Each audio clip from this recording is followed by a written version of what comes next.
दोस्तों, आज की कहानी है नन्नन जी। अब मैं किसी की उतर नहीं पहनूंगी। दोस्तों, कहानी शुरू करने से पहले अगर आपने चैनल को सब्सक्राइब नहीं किया हो तो कर लीजिए ताकि आपके पास पहुंचे हर नया वीडियो। कोमल जी आज बहुत अच्छा महसूस कर रही थी। एक सप्ताह से घर में मेहमानों का आना जाना लगा हुआ था। आज सुबह बेटा बहू भी हनीमून के लिए निकल गए। सारे मेहमान जा चुके थे। घर में केवल कोमल जी और बड़ी जेठानी रह गई। उसने चाय बनाई और एक कप जेठानी को देकर खुद भी वही बैठकर पीने लगी। घर बिल्कुल शांत था पर अभी पूरा घर बिखरा पड़ा था। चाय पीने के बाद दोनों घर समेटने में लग गई। सप्ताह भर के खुले हुए कपड़े कोमल जी साट कर वॉशिंग मशीन में डाल रही थी। जेठानी रसोई समेटने लगी थी। तभी काम वाली बाई ने कोमल को टोक दिया, छोटी भाभी आपकी सभी साड़ियाँ बहुत सुंदर सुंदर हैं। इतनी अच्छी अच्छी साड़ियाँ कहाँ से खरीदती हैं आप?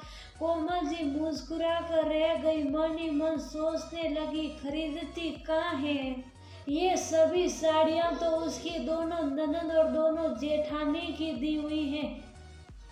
वे सभी कोमल जी को बहुत मानती हैं, उसका ख्याल भी बहुत रखती हैं। कपड़ों की कमी तो कभी महसूस ही नहीं की कोमल ने। वे लोग जब भी आती कोमल जी के लिए बैग भर कर कपड़े लाती। कोमल ये देखो, ये साड़ी तुम पर बहुत अच्छी लगेगी।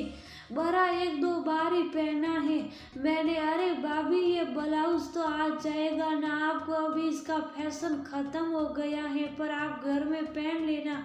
इतने महंगे कपड़े से दूसरों को क्यों दे, आप तो पहन ही लेगी। अब कोमल कैसे कहे कि ऐसे भारी कामदार साड़ी और ब्लाउज क्या घर में पहनकर रहा जा सकता है?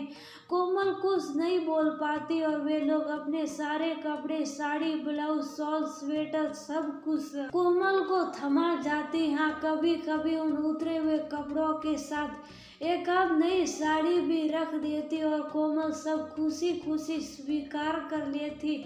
आखिर करती भी क्या, बचपन से ही वह ऐसी ही थी। कभी भी नखरे करने की आदत नहीं थी उसके लिए। पापा अपनी पसंद से जो भी ला देते वह पहन लेती, पर हाँ, शादी के पहले किसी के उतरे कपड़े कभी नहीं पहने। उसने कभी जरूरत ही नहीं पड़ी। कम ही कपड़े होते उसके पास पर सब अच्छे होते थे। फिर शादी हो गई, कोमल ससुराल आ गई। अपना बिजनेस था। कोमल की जिंदगी अच्छे से गुजर रही थी।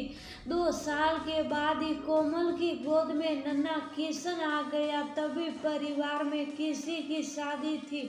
जब कोमल और रवि को ही जाना था तब जेठानी ने अपनी कुछ अच्छी साड़ी उसे देकर कहा कि शादी में जा रही हो तो 2-4 और साड़ियों रख लो, ये तुम पर अच्छी लगेगी। कोमल ने भी सोचा क्या हर्ज है, आखिर भाभी मेरी बड़ी बहन के जैसी है, उनके कपड़े तो मैं पहन ही सकती हूँ।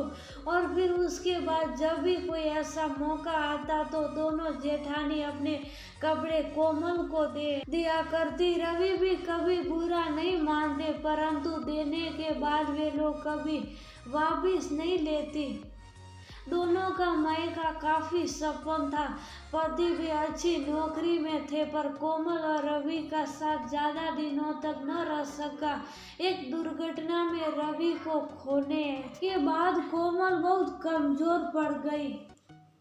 उसके सामने सबसे बड़ी समस्या थी बेटे की अच्छी परवरिश और अच्छी शिक्षा। उसने रवि के बिजनेस को ही चलाने की कोशिश की, पर अकेली वह क्या करती? बहुत अच्छा तो नहीं, पर इतनी आमदनी हो जाती जिसमें दोनों माँ बेटे खर्च निकल जाता। किशन की उस शिक्षा के लिए कोमल पैसे बचाती। ऐसे में अच्छे कपड़ों के लिए तो सोच ही नहीं पाती। पर रवि की बहनें और भाभियाँ उन दोनों को बहुत मानती। हर त्योहार या जन्मदिन पर वे कोमल और अनुराग के लिए कपड़े लाती, पर शीतल के लिए ज्यादातर पुरानी साड़ियां ही होती। शीतल भी खुश होकर पहनती। देखते देखते अनुराग की पढ़ाई पूरी हो गई। उसने एक अच्छी कंपनी में नौकरी ज्वाइन कर ली। अब कोमल के पास पैसों की कमी नहीं थी। किशन ने अपनी पहली कमाई से ही घर के सभी सदस्यों के लिए कपड़े लाई और साथ ही कोमल जी के लिए भी। उसे माँ का पुरानी साड़ी पहनना बिल्कुल अच्छा नहीं लगता था, पर वह परिस्थिति समझता था।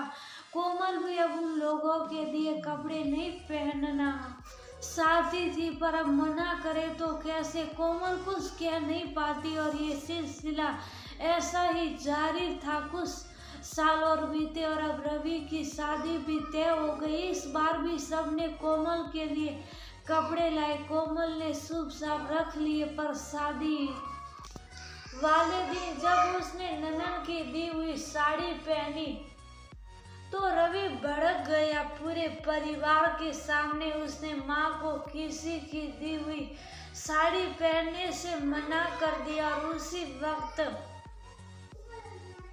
माँ को लेकर बाजार चला गया। अभी बारात जाने में 5-6 घंटे की देरी थी। उसने माँ की पसंद से कुछ साड़ियाँ खरीदकर उसी वक्त ब्लाउज सिलने दे दिया। कुछ पैसे ज्यादा लगे, पर समय पर सिलकर तैयार हो गया। घर आने के बाद रवि ने साफ शब्दों में सबको कह दिया कि आज के बाद से भी किसी की उतरन नहीं पहनेगी। सब लोग रवि का मुंह देखने लगे। रवि ने माँ से बोला, माँ अब से आप किसी की उतरन नहीं पहनेगी। रवि ने कहा, मैं इस लायक हो गया हूँ कि अपनी माँ की हर ख्वाहिश को पूरा करूँगा। कोमल जी ने बेटे को गले लगा लिया और ऊपर वाले से दुआ की कि ऐसी ख्याल रखने वाली औलाद सबको देना।